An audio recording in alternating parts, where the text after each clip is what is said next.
আমি তো একটুও শীত সহ্য করতে পারি না, তার ওপর যদি এমন কথা কানে আসে যে দার্জিলিংয়ের সঙ্গে টেক্কা দিচ্ছে আমাদের বীরভূম, তাহলে কেমন লাগে বলো তো। শুনলাম দার্জিলিংয়ে 4 ডিগ্রি পর্যন্ত তাপমাত্রা নেমেছে, আর আমাদের বীরভূম সেখানে কোথাও কোথাও 6, আবার কোথাও কোথাও 7। তাহলে আমার মতো মানুষদের কতটা কষ্ট একবার ভেবে দেখো। আমার কাছাকাছি শহর সিউড়ি, সেখানে নাকি 7 ডিগ্রি তাপমাত্রা, ওরে বাবারে। আর এদিকে আমি ছাদে রোদে বসতে পারছি না, তার কারণ প্রচণ্ড হাওয়া দিচ্ছে। তাই তো একদম সদর দরজায় ভাতের থালা নিয়ে গিয়েছিলাম।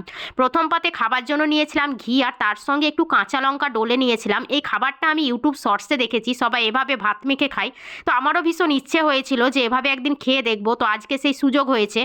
দারুণ লাগলো। তোমরা কে কে এভাবে খেয়েছো কমেন্ট সেকশনে লিখে জানাও। আর তার পরে পরে ছিল শাক ভাজা, আর ছিল টমেটো দিয়ে আলুর টক, আর আমার হাতের বানানো ঝাল ঝাল চিকেন কষা। দুর্দান্ত ভালো রান্না করেছি আমি আজকে, নিজের রান্না নিজেই প্রশংসা করছি, কিন্তু সত্যিই ভালো হয়েছে, খুব ভালো সেদ্ধ হয়েছিল। আর চিকেনটা মানে ঝাল ঝাল দারুণ হয়েছে।